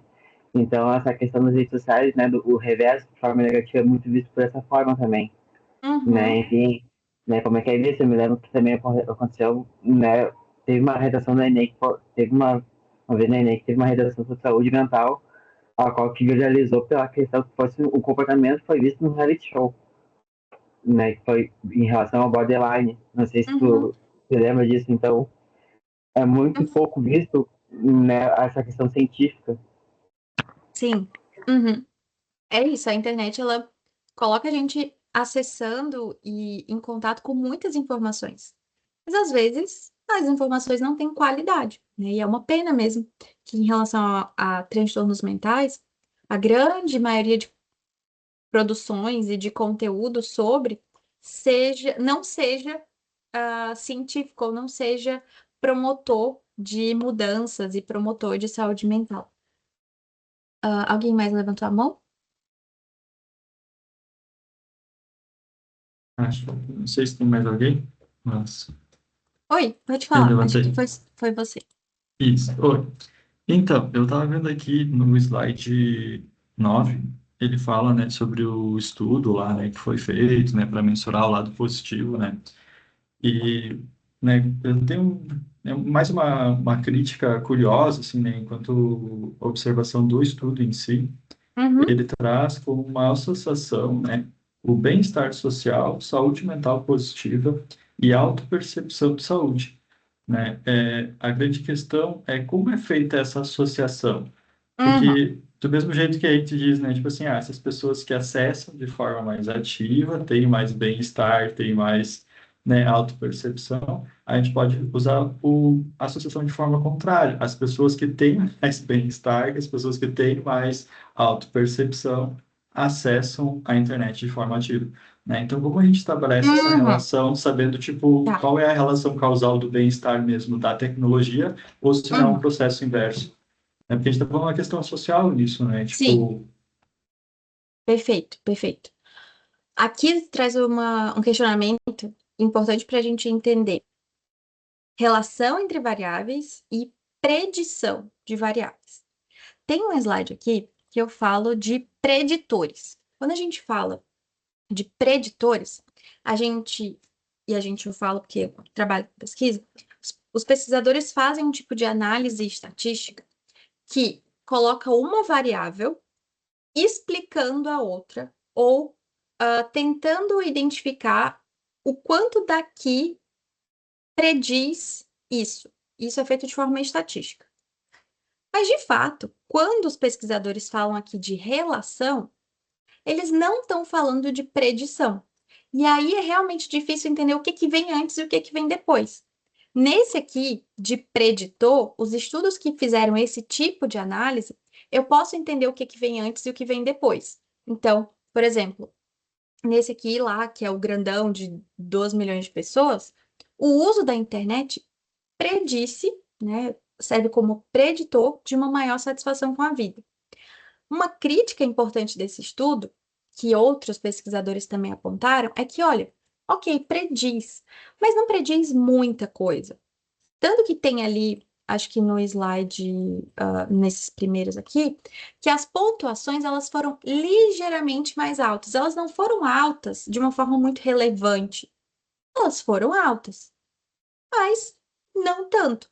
Então, leva assim a gente questionar que, qual é o pedaço de explicação da internet nesse bem-estar social. Segundo, cadê o meu slide? E foi o 10. Não, esse aqui. Segundo, esse estudo específico, a gente consegue dizer sim que nessa amostra grandona teve um uso ligeiramente maior e a gente consegue dizer que foi a internet que esteve ali mais associada à satisfação com a vida. Mas é um pensamento extremamente refinado que a gente tenha de, ok, mas não quer dizer necessariamente de forma causal que a internet causa isso. Isso estava até em algum outro slide. A gente não pode dizer de forma nenhuma que é a internet que causa bem-estar, porque as coisas psicológicas, os fenômenos psicológicos, eles são multifacetados e multifatoriais. Essa análise estatística consegue predizer uma parcela. Geralmente, se a gente for olhar os artigos direitinho, é um poder explicativo de 10%, de 20%, o que para a psicologia é muito. Mas, se a gente olhar 10% de um grande fenômeno, tem muita coisa que a gente não sabe. Então, sim, a gente pode dizer que tem uma predição do uso da internet com uma satisfação com a satisfação com a vida, mas não é algo extremamente relevante. Eu selecionei isso justamente para a gente desmistificar um pouco essa ideia de que a internet produz mais prejuízos do que benefícios. De fato, a gente tem mais evidências da internet causando prejuízos do que benefícios, mas os benefícios existem. É ali uma pontuação ligeiramente superior, como está no slide 6 ou 5. É uma coisinha pouquinha, mas é mais alta. E, de novo, existe essa conexão de algo que prediz, então isso aqui explica isso, ou me ajuda a entender isso, numa porcentagem X, mas existem outros estudos que vão falar de relação. E isso acontece com. Cadê o slide 9, né, que tu falou? Isso acontece com essa segunda parte aqui. O estudo ele não fez essa análise preditiva ou explicativa em relação a minorias raciais. Aqui a gente não pode falar que pessoas de minoria racial têm menos satisfação com a vida. Não, mas que na minha análise, quando eu vejo ali a relação entre as variáveis, imagina várias bolinhas de coisas. Então, eu tenho a bolinha da minoria racial, a bolinha da idade mais jovem e da idade mais velha, a bolinha da saúde mental e a bolinha do bem-estar social. Quando eu jogo essas coisas para um software de estatística rodar a análise, e eu faço uma análise de relação ou de correlação, eu vejo que, na verdade, a bolinha da minoria racial, da menor escolaridade e da idade mais avançada foram na mesma direção da saúde mental negativa, ou foram na direção oposta, que na verdade é isso que acontece. As bolinhas foram em direções opostas. Então, eu posso dizer que, enquanto uma vai para cá, outra vai para lá. Mas não é que uma causa a direção contrária da outra, diferente da minha outra análise, que é preditiva. Eu posso sim dizer que essa vem para cá, porque essa veio para cá. Não sei se tu consegue entender o meu raciocínio de 9 horas da noite explicando estatística. Não, eu acho que eu entendi um pouco, né? É porque para mim fica esse negócio tipo assim, né, se a pessoa já tem, né, bem-estar social, qual que é a relação, né, com o uso do celular, da internet, Uhum. né? Tipo, é um estudo é mesmo que a gente fosse fazer, tipo assim, a gente vai pegar pessoas que têm câncer de pulmão e vai investigar se elas usam o isqueiro do bolso. E daí vai dizer que, tipo, né, óbvio, né, mas, tipo, não é a relação causal, Exato, não é. tipo, então, foi mais Uhum. nesse intuito, assim, de entender, tipo, qual que era a relação, se era uma relação assim, mais causal ou não, tipo, Uhum. da onde vem esse número, nessa predição. Sim, então, resumindo, existe uma explicação. Eu posso dizer que pessoas que usam a internet têm um nível maior de bem-estar social, mas não é algo extremamente relevante de, do meu bem-estar social inteiro, a internet é responsável por 50%. Não posso dizer isso, é uma parcela muito menor. Mas existe. É uma relação que pode ser potencializada e que pode ser estudada melhor, por exemplo, para entender tal, o que que especificamente do bem-estar é afetado pelo uso da internet. Provavelmente essa questão de diminuir o isolamento social, de ter uma rede social concreta, de ter acesso a outras pessoas, enfim, coisas mais específicas, assim. Sim, né? Acaba, acho que entra como mais uma ferramenta facilitadora ali, né? Tipo, entre comunicação, é mais um meio, Exatamente. né, de se fazer algo. Então, acho que aumenta as possibilidades, né, Exato. de se mudar o estado de alguém, né, de sofrimento para melhor, né? Sim, é bem isso. A internet é um meio que ela Sim, acrescenta sim. ali um pouquinho. O problema é quando as pessoas colocam na internet toda a sua expectativa, digamos assim, de bem-estar social. E às vezes a gente se perde um pouco na vida e tá, é isso aqui. Eu acabo reduzindo as minhas opções a uma opção só, e isso obviamente vai fazer o bem-estar decair. Eu acho que como é uma relação multifatorial, né, às vezes vem esse pensamento numa tentativa de responsabilização unitária, né, de tipo assim, Uhum. Não, isso jamais. faz aquilo, né, então é algo muito Jamais. complexo, que tem muitos lados, muitas coisas influenciando ao mesmo tempo, né? Uhum. Uhum. É bem Entendi. isso. Uhum. Obrigado, era só isso. Imagina. Alguém mais, pessoal, quer comentar ou perguntar algo? Amanda? Não, eu acho que é bem isso que o colega falou, assim, que tu traz, né? Essa coisa de bem-estar social, mas até que ponto, né? Porque na aula passada a gente viu que isso, ok, né? Não faz tão bem. E aí agora a gente vê que talvez faça bem. E onde é que fica esse ponto de equilíbrio, assim, né? Para entender. Até onde isso vai realmente te dar um bem-estar e se esse bem-estar ele é algo passageiro, né? Ou ele é algo, assim, até fictício, assim, uma questão de utopia, às vezes a gente pensar, né? Uhum. O que seria esse bem-estar? É Uhum. o Uhum. bem-estar de naquele momento, às vezes a pessoa não está em sofrimento porque ela achou ali alguma coisa, mas também é aquela coisa, ela está em sofrimento e por isso busca a internet, né? Eu acho que essas coisas ficam um pouco, não desconexas, né? Mas assim, pensando na aula passada e pensando na aula de hoje, elas meio que conflitam em alguns momentos, né? Uhum. É um pouco até confuso da gente entender até que ponto cada coisa vai e o que seria exatamente esse ponto de bem-estar ou não. Uhum. Perfeito. E, Amanda, tu pegou bem a lógica dessa aula e da aula passada, que era oferecer um contraponto. Esse contraponto, ele é necessário, ainda que seja desconfortável e confuso. Porque em psicologia, a gente tem coisas, às vezes, opostas convivendo. Ao mesmo tempo que eu tenho sim dados dizendo sobre os prejuízos do uso da internet, eu tenho dados falando sobre como isso potencializa. Isso não é limitador, na verdade, nos dá escolha de, ok, o que causa prejuízo que tem mais evidência sobre? E a gente viu na aula passada um uso excessivo, então em termos de frequência, de intensidade. E aqui na aula de hoje, o que a gente pode resumir que leva a um uso positivo? É isso aqui, ó.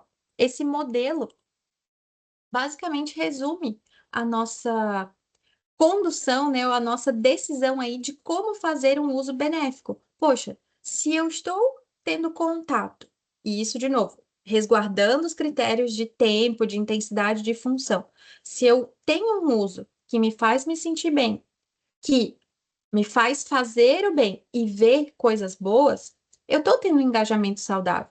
Sendo que isso não desfaz aquelas regrinhas, digamos assim, de se é em excesso, isso aqui vai ter o efeito reverso. Se eu tenho só a internet como única fonte de ver coisas boas, de sentir coisas boas, de fazer coisas boas, vai ter um efeito reverso. Justamente porque a internet, e só um parêntese, os estudos de internet são extremamente recentes porque a internet é uma coisa recente.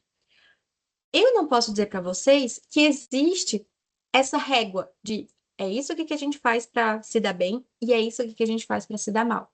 Não existe consenso, mas existem diretrizes, existem já algumas evidências mais consolidadas.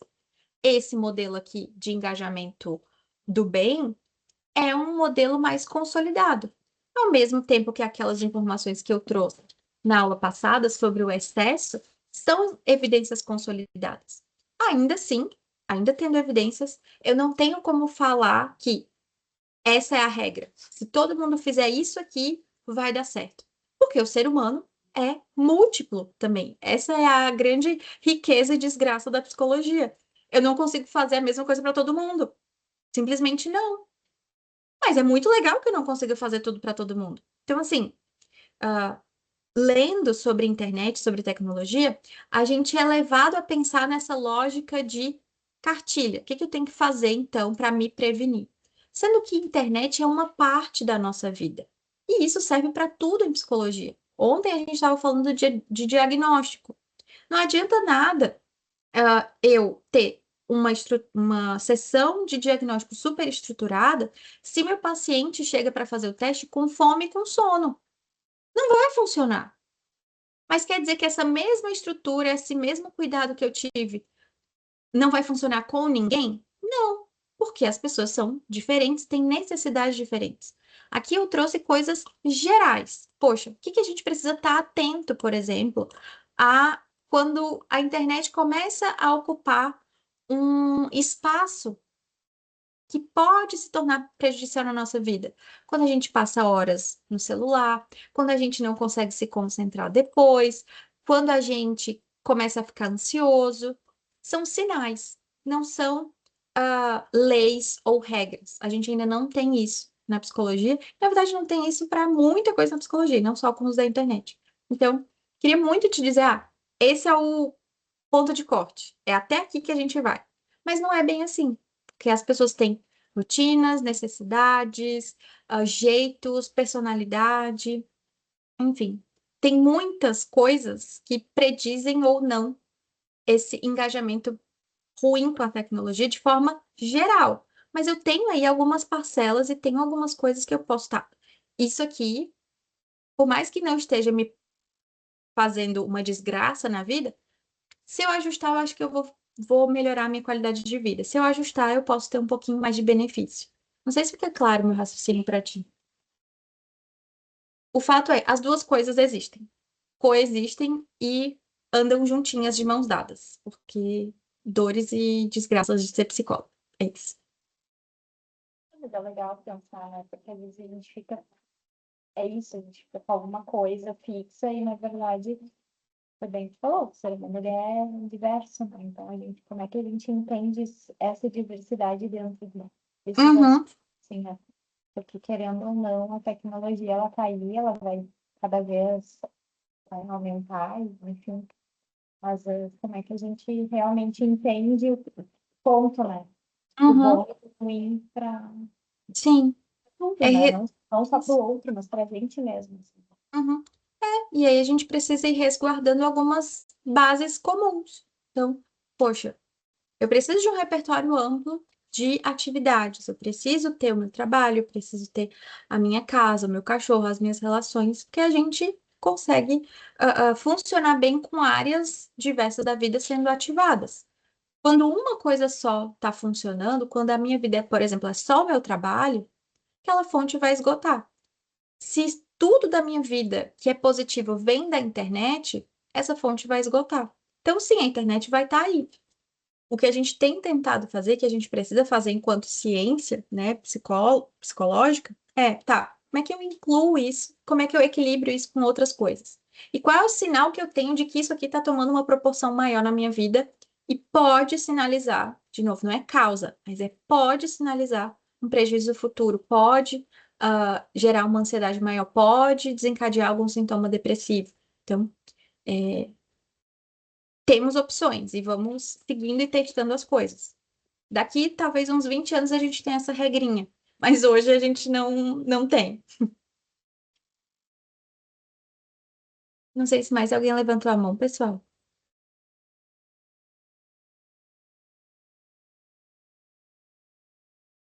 Acho que não. Então, gente, muito obrigada pela participação de vocês. Eu tenho gostado muito, né? Assim, 2 aulas, mas tem sido bem legal ouvir vocês falando, comentando, participando. Uma coisa que a gente sabe de aula online é que ficar falando com a tela é extremamente maçante, então é bom para mim, professora, ver vocês e ouvir vocês e trocar informações. E acho que a aprendizagem também fica mais interessante, né? Mais complexa quando a gente se desafia a falar, se desafia a comentar, toma essa coragem mesmo lá. E aí, professora, como é que é isso aqui? Porque a aula passada era isso, essa aula é aquilo. E aí, qual que é? Então, eu acho muito legal esse movimento, porque é uma manifestação de que vocês estão engajados e estão aprendendo, estão produzindo conhecimento. E sim, se não temos mais nada para hoje, a gente pode encerrar por aqui nossa aula. Agradeço muito a presença de todos e todas. Vou tirar essas dúvidas. Na aula que vem, a gente já tem novas informações sobre aquilo que falamos ali no começo da aula. Segunda-feira eu já devo colocar algumas informações no Moodle e é isto. Qualquer coisa, me avisem, tá bem? Ok, obrigada, professora. Obrigada a vocês. Abraço, boa noite. Boa noite, Obrigada, boa gente. noite. Tchau, tchau. Boa Boa noite. noite. Tchau, tchau. Boa noite. Boa noite.